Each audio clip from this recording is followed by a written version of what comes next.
3 channels پر. تو رات کو ہم اسی طرح ایک براڈ پر موجود تھے تو وہاں ایک قادیانیوں کی 6 بندوں کی پوری ٹیم آ گئی. وہ مختلف براڈ پر جہاں سنافان نعت پڑھتے تھے نا ٹک ٹاک کے اوپر، وہ وہاں پہ جاتے جا کر پہلے انہیں گفٹنگ کرتے کر کے نعتخوان دیکھ کے نا جب وہ ڈالر نظر آتے ہیں تو وہ آنکھیں کھل جاتی ہیں. تو تشریف کرتے ہیں مفتی اکرام سے.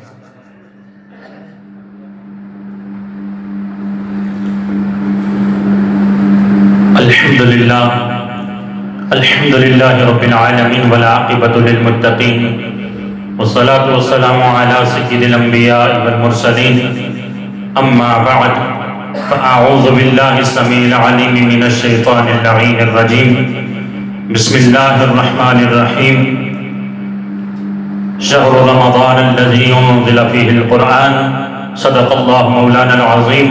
والصلاة والسلام علیکہ یا سیدی یا رسول اللہ وعلى آلك واصحابك يا حبيب الله.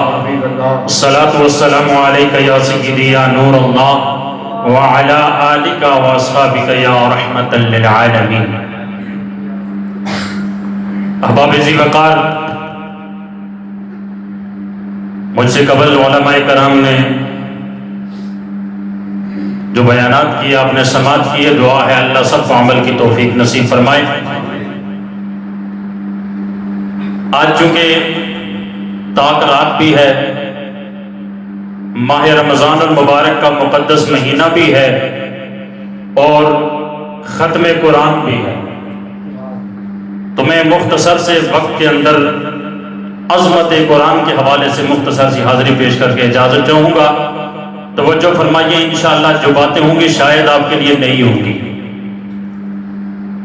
اللہ رب العزت نے ارشاد فرمایا کہ ہم نے اس قرآن کو رمضان کے مہینے میں نازل فرمایا ہے.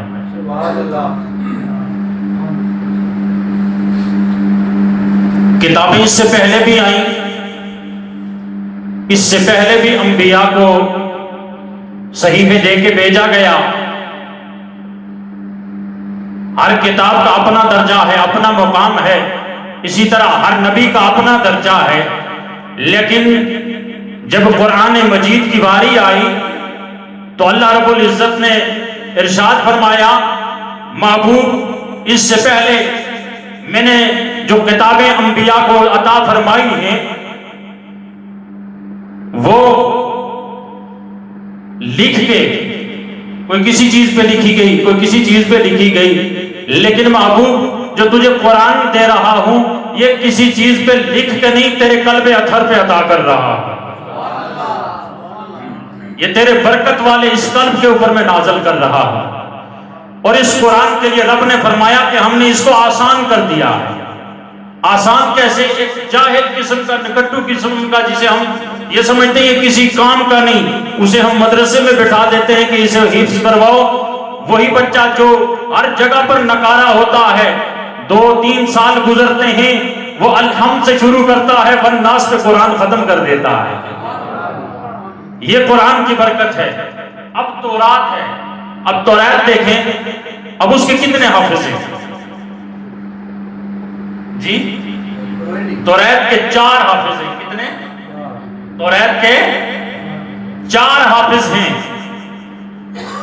سب سے پہلے حافظ حضرت موسیٰ کلیم اللہ، سب سے پہلے حضرت موسیٰ کلیم اللہ. اس کے بعد دوسرے حافظ حضرت داؤد علیہ السلام.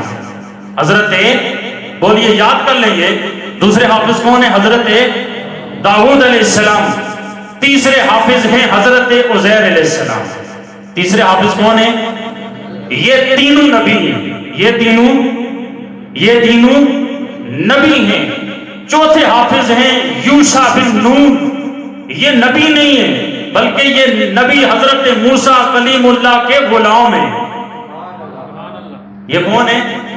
بولیے، وقت ہے. میں اسی پر صرف بات انشاءاللہ مختصر وقت میں مکمل کرنا چاہتا ہوں، کیونکہ اگر بلایا گیا تو کوشش ہے کہ کچھ آپ یہاں سے لے کے جائیں. ہم جس قرآن سے کتراتے ہیں کہ رمضان میں ہم کوشش کرتے ہیں جناب کہیں صورتیں ہی چل جائیں تو ٹھیک ہے، ہم قرآن سے دور بھاگتے ہیں. یہ قرآن عظمتوں والا قرآن ہے، یہ برکتوں والا قرآن ہے. اب یہ جو تورات اس کو ختم کر دیا گیا، اسے جلایا گیا، اسے زمین کے اندر دفن کر دیا گیا اس کے جسموں کو۔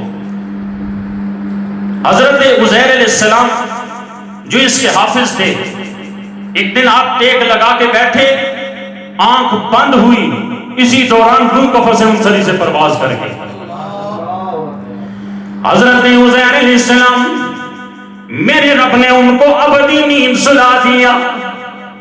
100 سال کا عرصہ گزر گیا۔ کتنے؟ 100 سال تک حضرت عزیر علیہ السلام کو میرے رب نے سلا دیا۔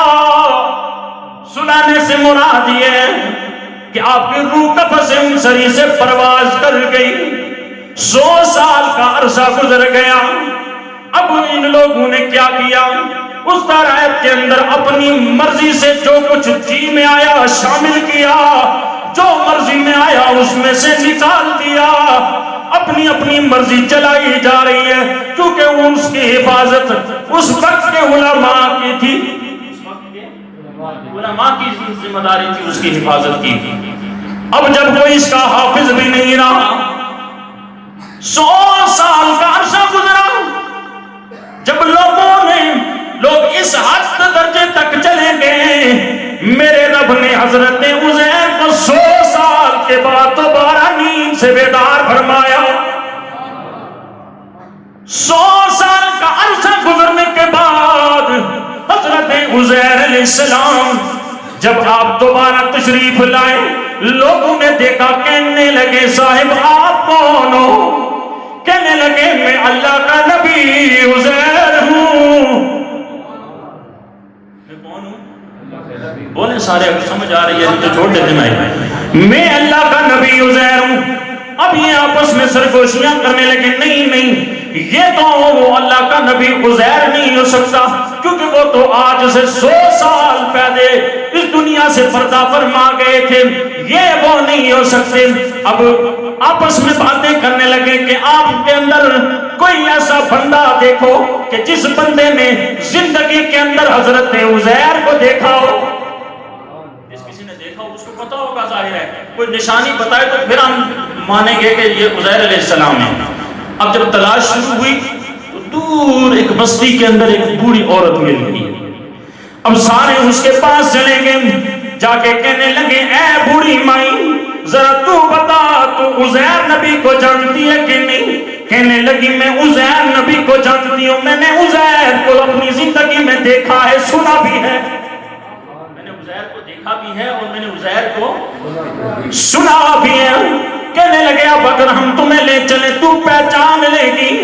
اب یہ عورت کہنے لگی میں کیسے پہچانوں گی، کیونکہ میری تو بینائی چلی گئی ہے، میں تو اندھی ہو چکی ہوں، میں نابینا ہوں، میں کیسے پہچانوں گی؟ لیکن چلو تم مجھے عزیر کے پاس لے چلو، اگلا معاملہ دیکھ لیا جائے گا۔ اب جا کر حضرت عزیر علیہ السلام کے سامنے جب اس عورت کو پیش کیا گیا، اب یہ عورت کہنے لگی اے اللہ کے نبی عزیر، اگر تو واقعتاً عزیر ہے، میں نے اپنی زندگی کے اندر ایک مشاہدہ کیا ہے کہ عزیر کی یہ علامت ہے، عزیر کی یہ خاص نشانی یہ تھی کہ عزیر اللہ کی بارگاہ میں جب بھی دعا کرتا تھا، میرا رب عزیر کی کبھی دعا کو رد نہیں فرماتا تھا، قبول فرماتا تھا۔ عزیر کی دعا کو اللہ رد نہیں فرماتا تھا، قبول فرماتا تھا۔ اگر تو واقعی عزیر ہے تو پھر میرے لیے دعا کر، میری یہ بینائی پلٹ کے آئے، میں تجھے دیکھ کے پہچاننے کے قابل ہو جاؤں۔ اب میرے لیے دعا کر تاکہ میں تمہیں دیکھ سکوں۔ اب یاد رکھیے حضرت عزیر علیہ السلام 100 سال کے بعد، یقین کس وجہ سے نہیں آ رہا تھا، 100 سال کے بعد جب آپ اس ابدی نیند سے جب دوبارہ بیدار کیا گیا تو جب آپ کو دیکھا تو جس عمر میں اس دنیا سے تشریف لے گئے تھے اسی عمر میں واپس تشریف لے آئے۔ جب آپ کو دوبارہ اللہ رب العزت نے وہ زندگی عطا فرمائی تو جس حالت میں لوگوں نے اس وقت دیکھا تھا اس حالت میں موجود تھے، وہ کہنے لگے اتنا عرصہ گزرنے کے بعد یہ ایسے کیسے ہو سکتا ہے، یہ ممکن نہیں ہے۔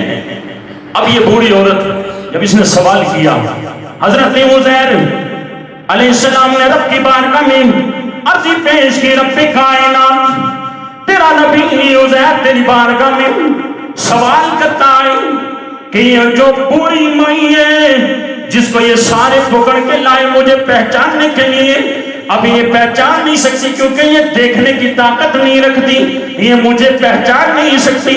اے رب کائنات تو اس عورت کو صحت بھی عطا فرما اور اس عورت کی جو بینائی ہے وہ بھی واپس لوٹا دے۔ اب ادھر دعا ہونی تھی، جو ہی دعا ختم نہیں ہوئی یہ دعا میرے رب کی بارگاہ میں قبول ہو گئی۔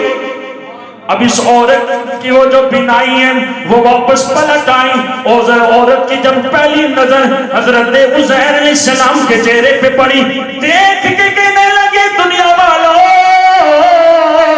یہ تو وہی عزیر ہے جس کو میں نے اپنی زندگی میں دیکھا بھی ہے، سنا بھی ہے۔ یہ تو وہی عزیر نبی ہے، یہ وہی ہے، کوئی جھوٹ نہیں، یہ وہی ہے۔ لیکن علماء تشریح رکھتے ہیں ان بنی اسرائیل کی عادت تھی کہ وہ ہر بات کے اندر نکتہ چینی کرتے تھے، ہر بات میں سے کیڑیاں نکالنے کی کوشش کرتے رہتے، پھر بھی کچھ مان گئے لیکن کچھ کہنے لگے نہیں یہ نہیں ہو سکتا، یہ کیسے مانے۔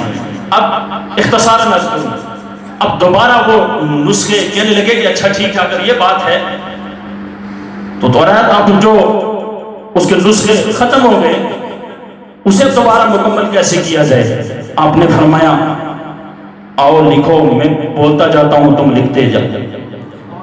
اب عزیر بولتے گئے وہ لکھتے گئے، جب وہ بھی مکمل ہو گیا اب کہنے لگے نہیں یہ وہ نہیں ہے، یہ وہ بولیں یہ وہ نہیں ہے۔ دیکھیں اللہ اکبر، میرا رب جب اپنے نبیوں کو شانیں دکھاتا ہے دیکھیں دنیا کو تو کیسے کیسے نہ ماننے والے بھی مان جاتے ہیں، منواتا ہے میرا رب، آج نہ مانیں گے کل مان لیں گے۔ اب آپ اسی بکار ایک موت ہوئی تو جب قبر کھودنے کے لیے گئے، قبر کھودی تو وہاں سے ایک توریت کا نسخہ نکل آیا، ایک نسخہ زمین میں سے نکل آیا۔ اب جب یہ نسخہ نکلا انہوں نے وہ نسخہ بھی نکالا جو حضرت عزیر علیہ السلام بولتے گئے، وہ لکھا گیا جو وہ بھی نکالا، ذرا زیر زبر کا بھی کوئی فرق وہاں اس میں موجود نہیں۔ اب جا کے وہ مانے، اب جا کے وہ مانی۔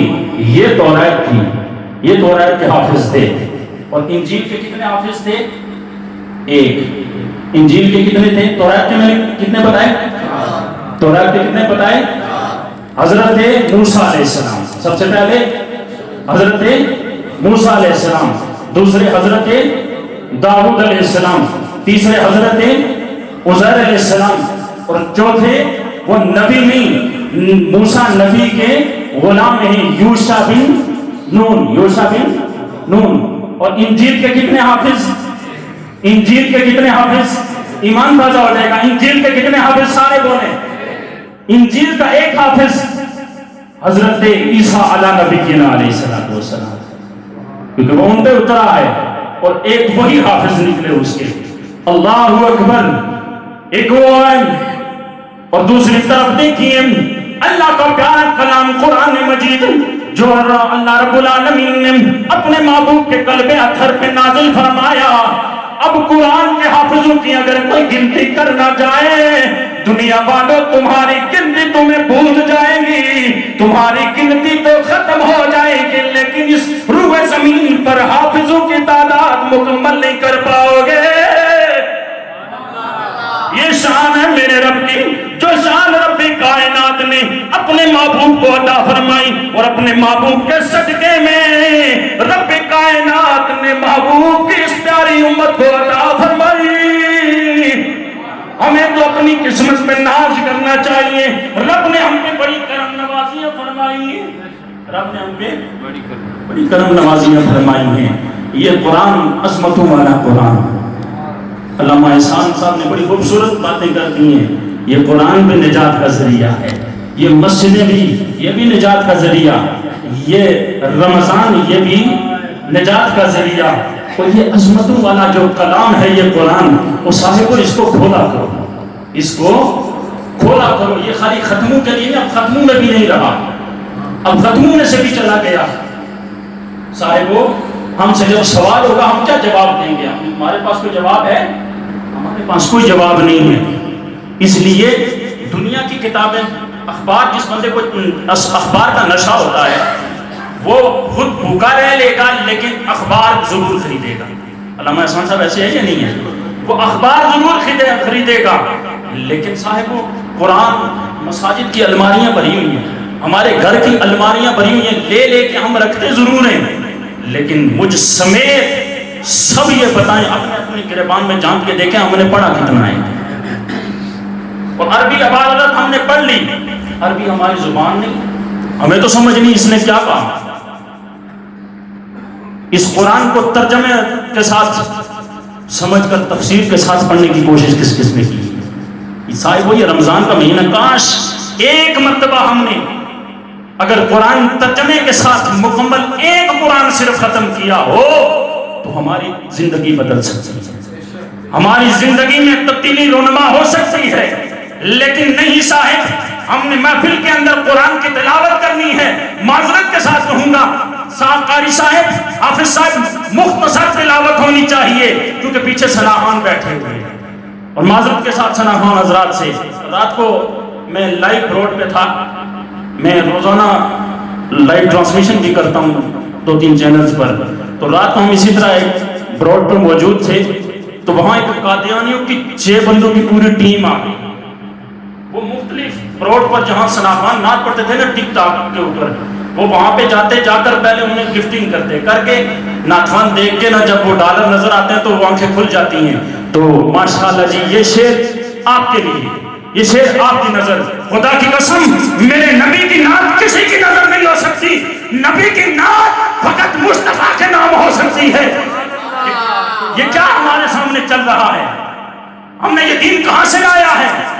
کس نے ہمیں یہ دین سمجھایا ہے؟ نبی کی نعت فقط نبی کے لیے ہو سکتی ہے. اس دنیا میں کوئی اس قابل نہیں کہ اس کے لیے نبی کی نعت ہو. نبی کی نعت نبی کی نظر ہونی چاہیے. نظر جب نعت پڑھو نظر مدینے کے سلطان کی طرف ہونی چاہیے. نظر جب نعت پڑھو تمہاری توجہ گنبد حضرا پہ ہونی چاہیے. پھر نعت پڑھو، نعت پڑھتے بھی لطف آئے گا، نعت سننے والے کو بھی لطف آئے گا. نعت سنتے سنتے شاید کوئی دیوانہ ایسا دیوانہ بن جائے کہ اس کی بھی زندگی بدل جائے، اس کے صدقے تمہاری بھی زندگی بدل جائے. پوری رات محفلیں چلتی ہیں، صبح فجر میں نماز کے لیے حاضر نہیں ہوتے اور رات کو بڑی خوبصورت حاضری ہوتی ہے. کیسی حاضری ہے؟ تو وہ جو قادیانیوں کا ٹولہ ہے وہ اس انداز سے جب داخل ہونے لگے تو اس براٹ میں پہلے چلا گیا کیونکہ 2-3 جگہ پر سے انہوں نے مجھے بلاک کروایا ہے. تو میں وہاں جا کر پہلے بیٹھ گیا. اب جب انہوں نے پہلے بڑی ملائی لگائی اور قادیانیوں کے خلاف بولے، سب چیزیں ڈنگ مارنا نا، وہ بڑے پھیر پڑے تقریتا مارنا، اچانک سامنے تو نہیں ہے، اسی پتہ ہونا کہ نہیں لگ سکتا. پہلے دائیں بائیں کی باتیں کی کر کے اس کے بعد اہل بیت کے خلاف بکواس شروع کر دیا. پہلے صحابہ کے خلاف، پھر اہل بیت کے خلاف، اور پھر امام حسین رضی اللہ تعالیٰ عنہ کے خلاف جب زبان کھولی میں نے کہا خاموش ہو جاؤ، اب آؤ تمہیں سبق سکھاتا ہوں کہ حسین نے قربانی کس لیے دی. کہتے ہیں کہ سیاست کے اندر، سیاست کے لیے حسین نے سارا گنبا اپنا نقصان کر دیا. تو وہاں جب بحث مباحثہ چلا تو کہنے لگے کہ ہم قادیانی نہیں، ہم احمدی ہیں. ہماری قوم کو کیا پتا قادیانی کون سی قوم ہے اور احمدی کون سی قوم ہے. اور نیچے لوگ لکھ رہے ہیں ماشاءاللہ ماشاءاللہ ماشاءاللہ، بڑی خوبصورت دین کی تبلیغ ہو رہی ہے. سوشل میڈیا استعمال کرتے ہو، ہر چیز کے استعمال کے فوائد بھی ہیں، نقصانات بھی ہیں. سارے سوشل میڈیا استعمال کرتے ہیں. یہ میرے ساتھ علامہ احسان صاحب دیگر علماء کرام موجود ہیں. میں واٹس ایپ یوز کرتا ہوں، اس واٹس ایپ کو بھی بامقصد بنایا ہوا ہے، ایک گروپ بنایا ہوا ہے جس کے اندر کم از کم جس کسی کو اگر سیکھنے کی طلب ہو، کوئی بات اگر پوچھے تو ہم بھی کتاب سے رابطہ کر لیتے ہیں، ہمیں بھی سیکھنے کا موقع ملتا ہے. فیس بک ہے، یوٹیوب ہے، ٹک ٹاک ہے، جس پلیٹ فارم پہ بھی جائیں انشاءاللہ العزیز کوشش یہی ہوتی ہے کہ حضور کی امت تک وہ میسج پہنچایا جائے جس کے لیے میرے حضور نے پتھر بھی کھائے. وہ میسج اس امت تک پہنچایا جائے کہ جس کے لیے صحابہ کرام نے مارے کھائی ہیں، جس کے لیے اہل بیت نے اپنے جانیں قربان کی ہیں، کم از کم وہ میسج اس امت تک پہنچنا چاہیے۔ تو سوشل میڈیا کو استعمال کرتے ہو، اسے استعمال کرتے وقت بھی دیکھ لیا کرو کل ہم رسول اللہ کو کیا منہ دکھائیں گے۔ جن آنکھوں سے ہم رمضان میں بے حیائی دیکھ رہے ہیں، تو کیا یہ آنکھیں حضور کا چہرہ دیکھنے کے لیے، حضور کا چہرہ انور دیکھنے کے قابل ہیں؟ اس لیے ہمیں ان چیزوں سے بھی اجتناب کرنا ہوگا۔ رمضان کا آخری اشرہ ہے، یہ اختتامی مراحل میں داخل ہو چکا ہے رمضان، کیا پتہ زندگی میں کسی کو نصیب ہوتا ہے پھر یا نہیں ہوتا۔ ان لمحات کو غنیمت جانتے ہوئے سچی توبہ رب کی بارگاہ میں کر کے، جو رمضان میں نماز پڑھنے کے لیے مسجد میں آتے رہے ہو نا، کوشش کرو رمضان کے بعد بھی اسی طرح رونقیں لگی ہیں، یعنی کہ عید کا چاند نظر آئے تو یہ مسجد کے چاند غائب ہو جائے، یہ مسجد کے چاند یہاں مسجد میں ہی اچھے چمکنے لگیں گے۔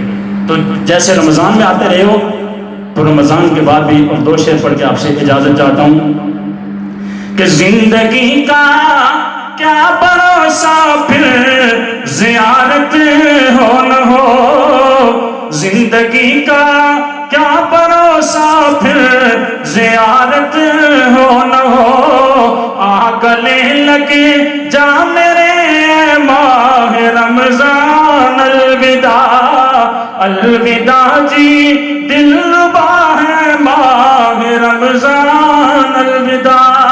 اور تیرے آنے سے تھی ساری مسجدیں آباد، تیرے جانے سے رنجیدہ ہر مسلمان، الوداع الوداع جی الوداع ہے ماہ رمضان، الوداع۔ ہمارے ماشاءاللہ سبحان اللہ۔ یہ تھے حضرت علامہ مولانا مفتی اکرم صاحب جو کہ نہایت ہی خوبصورت انداز میں اپنی حاضری لگوا رہے تھے۔